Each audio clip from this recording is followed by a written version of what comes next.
नमस्कार, मैं दीपक शर्मा, मेरे यूट्यूब मंच पर आपका स्वागत। दोस्तों, भगवान ना करे हमारे देश में हालात कभी नेपाल जैसे हो जाएं, जहां भ्रष्ट मंत्रियों की पिटाई जनता दौड़ा दौड़ा कर रही। ईश्वर ना करे ऐसा कभी यहां हो, पर हालात कब बेकाबू हो जाएं, कब लाखों बेरोजगार युवा कब भड़क जाएं, इसकी कोई गारंटी नहीं है। अब ये बात आज मैं इसलिए कह रहा हूं क्योंकि इस देश के सबसे बड़े जज यानी सुप्रीम कोर्ट ऑफ इंडिया के चीफ जस्टिस बी.आर. गवई ने आज मोदी सरकार के सबसे इंपॉर्टेंट वकील सॉलिसिटर जनरल तुषार मेहता से, जो मोदी के सबसे करीबी वकील हैं, आज उनको चेताया, उनको आगाह किया और कहा, एक तरह से वार्निंग दी कि जरा देखिए नेपाल में क्या हो रहा है, जनता वहां क्या कर रही, see what's happening in the neighbouring Nations. अब दोस्तों, मोदी जी के सबसे करीबी वकील तुषार मेहता सुप्रीम कोर्ट की अदालत में हो, सामने चीफ जस्टिस बैठे हों, बगल में और जज बैठे हों, और तुषार मेहता का जिक्र मैं इसलिए कर रहा हूं क्योंकि तुषार मेहता गुजरात से हैं, मोदी और शाह के पुराने आप कह सकते हैं वकील रहे, साथी रहे, और जब मोदी प्रधानमंत्री बने पहली बार तब से तुषार मेहता को दिल्ली लाए, और आज भी तुषार मेहता डटे हुए हैं। जैसे अमित शाह डटे हुए हैं, ऐसे तुषार मेहता डटे, और तुषार मेहता के सामने सब बातें हो रही, नसीहत दी जा रही, और ये जो जिक्र है, ये जो बातें यही खत्म नहीं हुई। Justice Gavai, chief justice Gavai के बगल में उनके साथी जज विक्रम नाथ साहब बैठे थे, और जस्टिस नाथ साहब ने तब कहा, नेपाल ही नहीं, जरा बांग्लादेश पर भी गौर करिए, बांग्लादेश में क्या हुआ था, सी दैट, वो भी देखिए। अब दोस्तों, सुप्रीम कोर्ट हो, सामने चीफ जस्टिस की अदालत लगी हो, वहां बातें यूं ही नहीं होती हैं। वहां पर जो भी बात होती है, जो भी रिमार्क बेंच से दिया जाता है, उसके मतलब है, मायने हैं, उसकी अपनी एक अहमियत है। और यहां पर बात इसलिए इंपॉर्टेंट हो जाती है, इसलिए भी ज्यादा अहम हो जाती है क्योंकि जिस मामले की सुनवाई चल रही थी वो भी बहुत इंपॉर्टेंट है। वो मामला था राज्यपाल के अधिकारों का, ताकत का।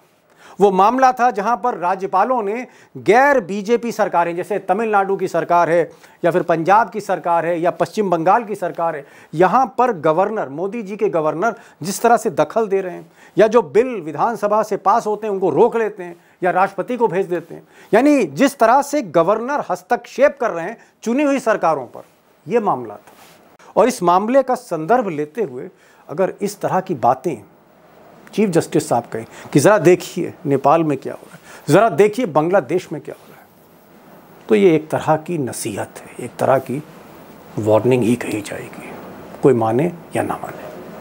अब दोस्तों, भले ही सुनवाई राज्यपाल के अधिकारों की हो, राज्यपाल के दखल की हो, या जो राज्य सरकारें हैं उनके साथ जो अन्याय हो रहा है उसकी हो, लेकिन बिग क्वेश्चन, जो बड़ा सवाल है, वो ये है कि चीफ जस्टिस ऑफ इंडिया ने, इस देश के सबसे बड़े जज ने ये बात क्यों की, नेपाल की बात क्यों की, वहाँ जनता जो कर रही है उसका जिक्र क्यों किया, संदेश क्या देना चाह रहे हैं। जी हाँ, बड़ा सवाल कि चीफ जस्टिस या उनके साथी जज मोदी सरकार को संदेश क्या देना चाह रहे हैं।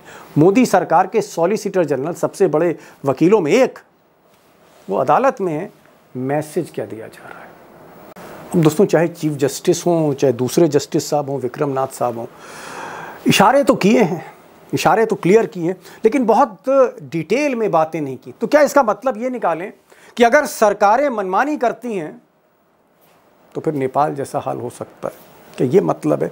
अब ये अगर मतलब है तो बहुत ही संवेदनशील है सवाल, बहुत ही संवेदनशील है। और इसीलिए आज मैंने बहुत ही एक्सपीरियंस्ड, बहुत ही तजुर्बे वाले संपादक, जो पिछले 50 बरसों से सक्रिय हैं, देश की राजनीति को समझ रहे हैं, अदालतों को समझ रहे हैं, विदेश मामले समझ रहे हैं, और मोदी जी को वो गुजरात से जानते हैं, गुजरात से लेकर दिल्ली तक। मुख्यमंत्री जब मोदी जी थे, मोदी जी जब प्रधानमंत्री थे, आप कह सकते हैं काफ़ी गहराई से जानते हैं। श्रवण गर्ग साहब को मैंने बुलाया और उनसे समझने की कोशिश की गहराई में जाकर कि इसका मतलब क्या है, कि जो नेपाल में हो रहा है ज़रा वो देखिए, ऐसा क्यों कहा चीफ जस्टिस ने। तो गर्ग साहब को सुनिए, और साथ में आज उमाकांत जी भी होंगे, क्योंकि पिछले 2 दिन से कई सांसदों के साथ, विपक्ष के साथ, सरकार के साथ उनकी गहरी पैठ है। उनको भी सुनिए कि सरकार क्या सोच रही है, ब्यूरोक्रेट्स क्या सोच रहे हैं, सांसद क्या सोच रहे हैं, विपक्ष क्या समझ रहा है इस बात को। गर्ग साहब, मेरा जो सवाल और बुनियादी सवाल ये है कि ठीक है, नेपाल की घटनाएं हम देख रहे हैं और बांग्लादेश की घटना भी हमने देखी, लेकिन मामला गवर्नर्स का था, मामला जो है वो राष्ट्रपति मुर्मू का था कि किस तरह से भाई ये हस्तक्षेप कर रहे हैं राज्य सरकारों में। अब उनकी सुनवाई के बीच अचानक चीफ जस्टिस ये कह रहे हैं कि भाई, और वो भी मोदी जी के जो सबसे प्रिय वकील हैं तुषार मेहता, मोदी के सबसे करीबी सबसे ताकतवर वकील से कह रहे हैं चीफ जस्टिस ऑफ इंडिया कि भाई देखिए जरा पड़ोस में क्या हाल है, नेपाल में क्या हाल है, बांग्लादेश में क्या हाल। तो अब जज साहब तो ने तो ज्यादा तो टिप्पणी नहीं करी, लेकिन मैं आपसे पूछ रहा हूं एक एक्सपर्ट के तौर पे कि जज साहब ने मोदी के वकील से नेपाल का जिक्र क्यों किया, बांग्लादेश का जिक्र क्यों किया? मैं ये समझ रहा हूं कि देखिए आप जो कर रहे हैं वो ठीक नहीं कर रहे हैं। ओके। जो कर रहे हैं वो इस तरह की परिस्थितियों को जन्म देता है। प्रेसिडेंशियल रेफरेंस पर चर्चा हो रही है। प्रेसिडेंशियल रेफरेंस क्या है कि सुप्रीम कोर्ट की बेंच ने जो कहा कि आपको 3 महीने के अंदर गवर्नर को, राष्ट्रपति को भी राज्य सरकारों की विधानसभाओं द्वारा पारित बिलों को स्वीकृत या अस्वीकृत करके वापस भेजना पड़ेगा।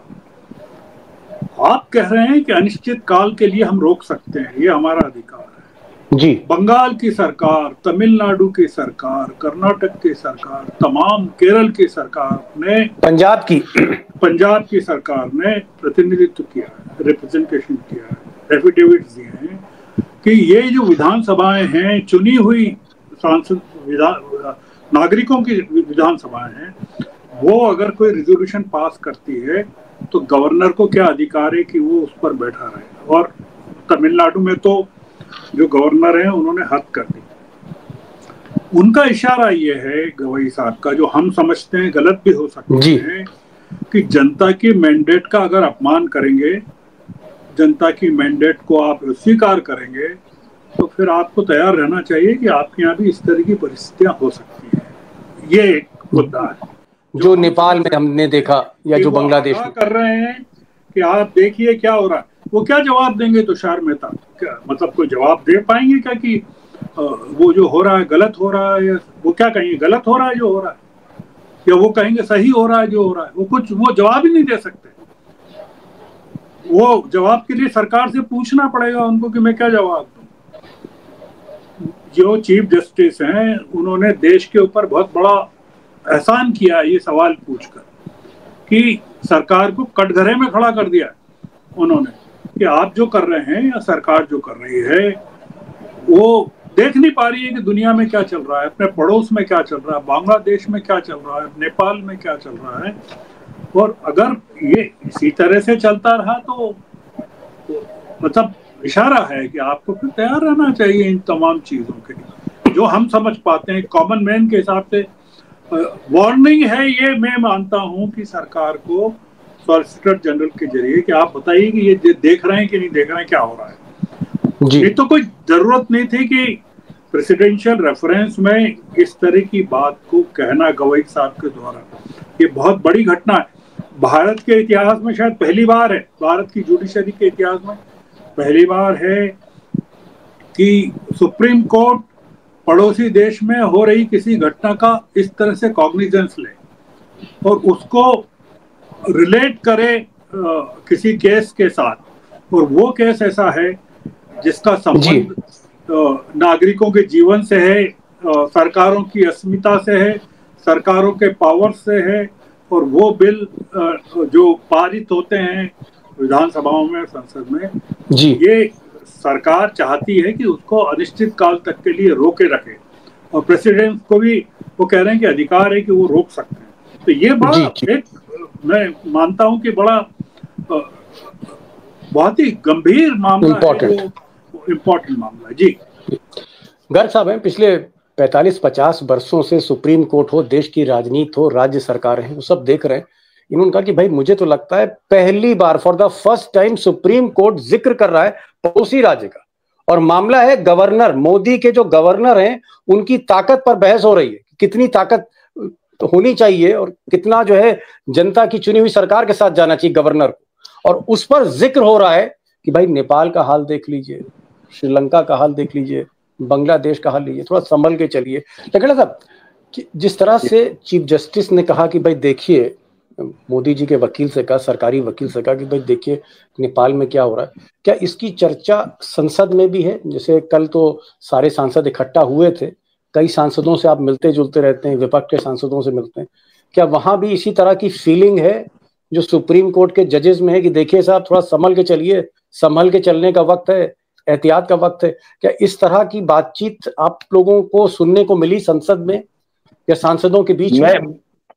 कल जो वोटिंग के लिए मेंबर ऑफ पार्लियामेंट, चाहे वो किसी भी पार्टी के रहे हों, वो लाइन पर खड़े करके 90% मेंबर ऑफ पार्लियामेंट इन्हीं मुद्दों पर चर्चा कर रहे थे। ओहो, उनको अच्छा। वोट यस, मैं आपको बता रहा हूं, आप किसी भी एमपी से पूछिए।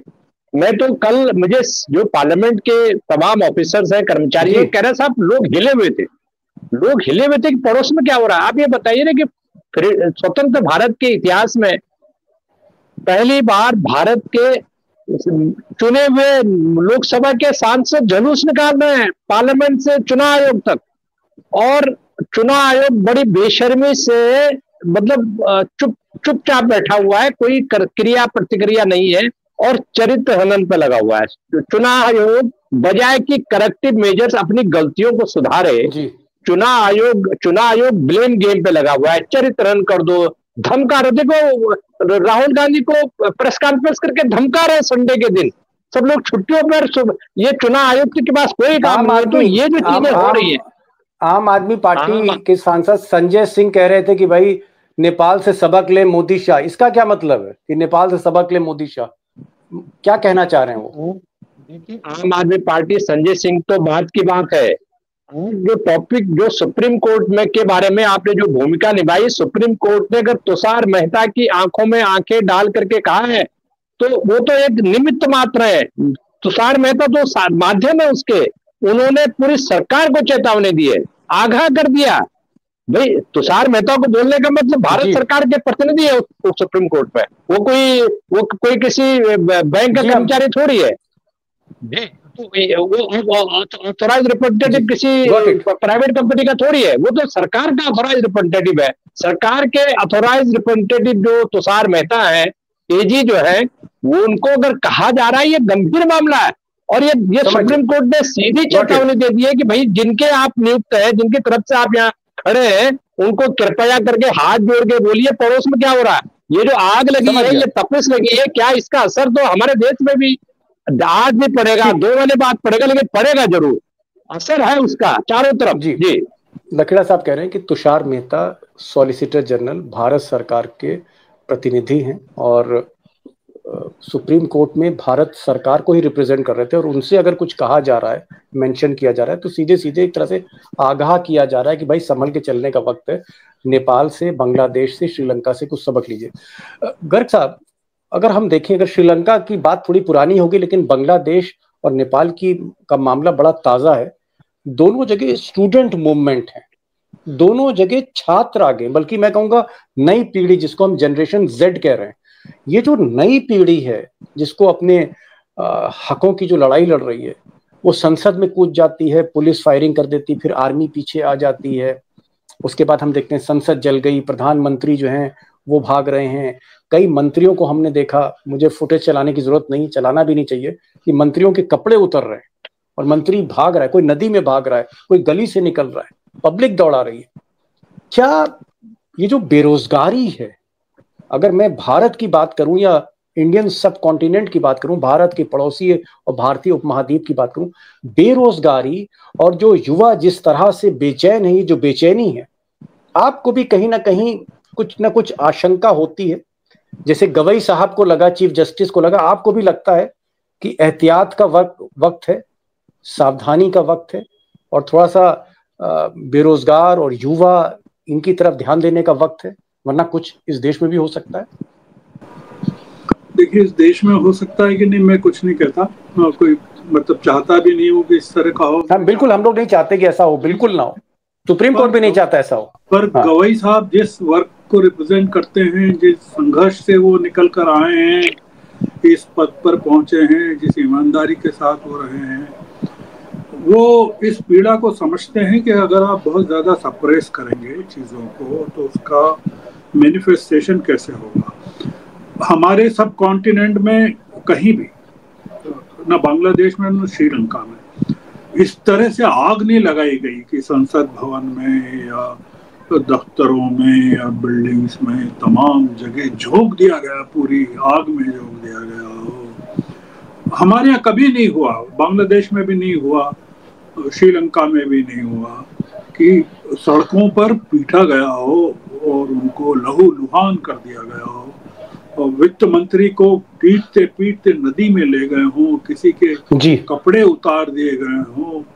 और इतने ताकतवर प्रधानमंत्री ओली को, मैं तो मिला हूँ ओली से, बहुत पावरफुल नेपाल में मिला हूँ, उनको इस तरह से लहूलुहान कर दिया गया कि उनको देश छोड़ के जाना पड़ा।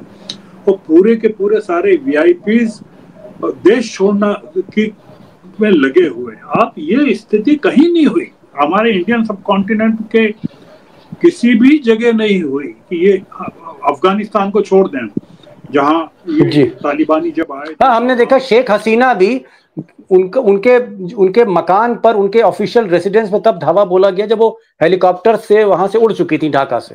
तो इसलिए, पर ये नेपाल का गुस्सा, नेपाल में दीपक जी बहुत गरीबी है, बहुत बेरोजगारी है, भयानक तरह का करप्शन है, इस तरह के एक्सपोजर हुए करप्शन के वहाँ लोगों को अमेरिका भेजने को लेकर और तमाम चीजों को लेकर जो स्कैंडल्स हुए हैं, भयानक गुस्सा है बच्चों में। और ये जो इनके मंत्रियों के जो बच्चे हैं, जिस तरह की जो मैंने जिक्र किया, तो गवई साहब ने बहुत, जैसे कहते हैं ना कि लाख टके की बात उन्होंने एक सेंटेंस में कही, तो वो बड़ी बात है। उनके मुंह से ये निकलना, बेंच पर बैठे हुए, ये जिसका प्रेसिडेंशियल रेफरेंस से कोई लेना देना नहीं जिस बात का, वो ये कह रहे हैं कि आप अभी भी अपनी प्ली को अमेंड करिए, आप ये वापस लीजिए जो विरोध आप कर रहे हैं कि गवर्नर और प्रेसिडेंट चाहे जब तक रोक सकते हैं चीजों को। वो उनका इशारा इस तरफ है, अगर आप अभी भी इन चीजों को अमेंड नहीं करते हैं विलिंगली, तो जो कॉन्सिक्वेंसेस हैं, और आप देखिए हमारे बच्चों ने, उमर खालिद हों या तमाम लोग हों, ये सब सुप्रीम कोर्ट गए हैं, इनकी जो जमानतें खारिज हुई सबकी, सब सुप्रीम कोर्ट गए, सारे के सारे। आप 5-5 साल तक बिना चार्जशीट के, बिना सुनवाई के लोगों को कैसे रख सकते हैं जिलों में, सब गए सुप्रीम कोर्ट। हम जो चीज देख रहे हैं वो ये देख रहे हैं कि हमारी पूरी सरकार को हिला दिया है नेपाल ने। जो प्रधानमंत्री रिव्यू कर रहे हैं नेपाल को लेकर, उत्तराखंड में, उत्तर प्रदेश की बॉर्डर्स पर, बिहार की बॉर्डर्स पर, बंगाल की बॉर्डर्स पर, जो नेपाल से 1750 किलोमीटर लगती हैं, जबरदस्त तरह की सिक्योरिटी जो बढ़ा दी गई है। ये बताता है कि हम लोग पूरी तरह से शेटर्ड, वी आर शेटर्ड, कि अरे ये क्या हो रहा है, ये आंच हमारे यहाँ नहीं आ जाए। नेपाल से हमारे बहुत गजब के संबंध है, हजारों लोग रोज बॉर्डर क्रॉस करते हैं, बहू बेटियों के संबंध है, ब्याह शादी के संबंध है, पशुपतिनाथ के कारण है, हिमालय के कारण है, सीता जी के कारण है। ये जो नेपाल का जो रिफ्लेक्शन है, हमारी पूरी बॉडी लैंग्वेज, हमारे यहाँ लाखों लोग नेपाल के काम करते हैं हमारे यहाँ पर, जी हाँ, देश में। तो इसलिए ये जो नेपाल की घटना, 3 करोड़ का देश है, बांग्लादेश तो 18 करोड़ का है, नेपाल 3 करोड़ का, हमारे सबसे नजदीक का और हिंदू राष्ट्र है। आप सोचिए जी, बच्चे जो पूछ रहे हैं कि ये जो हमारा देश है, ये कौन सा है, ये कम्युनिस्ट राज्य की ब्राह्मण राज्य, ब्राह्मणों का देश है, ये जो आवाज उठ रही है वहां से, ये इसमें एक जो बड़ा फैक्टर है वो देखिए, ये लोग न चीन का पक्ष ले रहे हैं न भारत का पक्ष ले रहे हैं। मतलब हम लोग ये मान के चल रहे थे कि ये लोग चीन के साथ पूरी तरह से अलाइन, चीन को भी खबर नहीं लग पाई कि ये बच्चे क्या सोच रहे हैं, भारत को भी खबर नहीं लग पाई कि बच्चे क्या कर रहे हैं नेपाल में। इसलिए ये गवई साहब का जो है, मैं इसको काफी महत्वपूर्ण मानता हूँ। और हालांकि एक ही लाइन है, पर उस एक लाइन में पूरा का पूरा जजमेंट है, मैं ऐसा मानता हूँ, पूरा फैसला है। कि वो एक वार्निंग है सरकार को। सरकार नहीं मानेगी दीपक जी, सरकार को कोई असर नहीं होगा इसका। सरकार हमारी पूरी तरह से मोटी चमड़ी की है जी, उसको कोई असर नहीं होगा। आखिरी सवाल है, मुश्किल से 1 मिनट है लखेड़ा साहब, क्या आपको लगता है कि जिस तरह का आज सुप्रीम कोर्ट का रुख था, जिस तरह की चीफ जस्टिस ने टिप्पणी की, रिमार्क किया, और एक एक शब्द का महत्व होता है चीफ जस्टिस का, सरकार में तमाम ब्यूरोक्रेट्स को आप जानते हैं, सचिवों को जानते हैं और अधिकारियों को जानते हैं, क्या सरकार में भी इस बात की चर्चा है कि भाई आज सुप्रीम कोर्ट ने तो सीधे सीधे आगाह कर दिया? क्या सरकार में थोड़ा बहुत इसकी चर्चा है, हड़कंप है कुछ? मैं अभी मॉर्निंग में 2 बजे 12 से 2 बजे के बीच कहीं था और वहां मेरी कुछ लोगों से बातें हुई। वो सिविल सोसाइटी के लोग थे जी, सिविल सोसाइटी के लोग थे, फॉर्मर ब्यूरोक्रेट थे।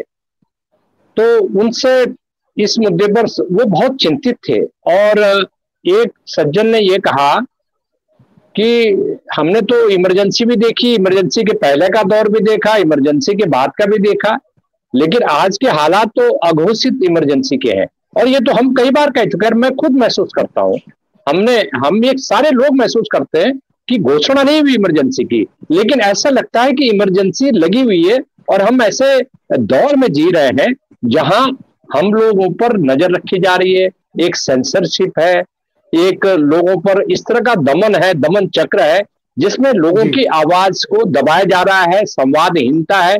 और ऐसे मौके पर सरकार की जो पब्लिसिटी, सरकार जो खर्चा कर रही है जनता के लिए काम करने के बजाय, आप दिन में 4-4 पोशाकें बदल रहे हैं, मैं नाम नहीं लूंगा, सबको पता है, पोशाकें बदली जा रही है, लोगों के पास खाने को नहीं है, लोगों को 80-85 करोड़ आबादी को 4 किलो राशन पर के मोहताज आपने बना दिया है और उस पर आप डंका पीट रहे हैं दुनिया के देशों में जाकर के। और अब हालत यह है कि एक बड़े उद्योगपति को आप अपनी गोद में बिठा करके, अब उद्योगपति ने गोद में आपको बिठा रखा है या आपने उद्योगपति को गोद में बिठा रखा है, ये तो सारी दुनिया देख रही है। लेकिन इससे जो मैसेजिंग हो रही है तमाम तरह के, चाहे वो न्यायपालिका है, गवई साहब बड़े मैच्योर पर्सन है और उनको पता है कि कब कौन सी बात बोलनी है। और ऐसा मुद्दा है जब सर से पानी गुजर चुका है तो हर आदमी बोल रहा है, हर चीज बोल रही है और बोलने की भी जरूरत नहीं है, उसके बिना ही लोगों को एहसास हो रहा है और महसूस हो रहा है, ऐसा मेरा मानना है जी। नेपाल में जो कुछ हुआ, मैं तो ईश्वर से यही कामना करूंगा ऐसा कभी ना हो भारत में। भारत अपने आप में एक सिस्टम है जिसमें सिर्फ मोदी की छाप नहीं है, लेकिन संविधान अपने आप में हमारे देश का ऐसा है कि कहीं ना कहीं इस देश को चला रहा है संविधान। और ऐसे स्थिति में नेपाल या बांग्लादेश, श्रीलंका की स्थिति ना हो। लेकिन कुछ बातें जो बहुत चौंकाने वाली हैं, जिस पर चीफ जस्टिस ने भी कहा और जो हम भी देख रहे हैं कि वहाँ के जो सबसे बड़े उद्योगपति हैं, जिनको कहीं ना कहीं कंपेयर हमारे उद्योगपति से किया जाता है नंबर 1 से, उनका घर जला दिया गया। वहाँ की जो मीडिया है, कांतिपुर टीवी बड़ी मीडिया है, सरकार का पक्ष लेती है, उसके हेडक्वार्टर को जलाया गया। मंत्रियों को दौड़ा दौड़ा के जिस तरह से हमने देखा है पिटाई हुई है, या जिस तरह की यहाँ व्यवस्था, उसी तरह की व्यवस्था पर वहाँ के यूथ ने कहीं ना कहीं प्रहार किया है, आघात किया है, एक तरह की भड़ास निकाली। हमको लगता है कि देश के जो हमारी युवा पीढ़ी है, जनरेशन Z है, नई पीढ़ी है, इसको भी कहीं ना कहीं हमको एहतियात के साथ देखना पड़ेगा। और इसी एहतियात, इसी सावधानी, इसी अलर्टनेस की तरफ आज चीफ जस्टिस साहब ने इशारा किया।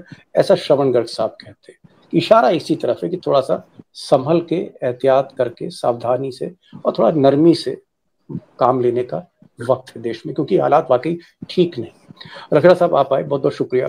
गर्ग साहब आप आए, टॉपिक बहुत सेंसिटिव था और हम सब ने बहुत संभल कर इस पर बात की है, इसका आपको बहुत बहुत शुक्रिया। Thank you so much, thank you so much.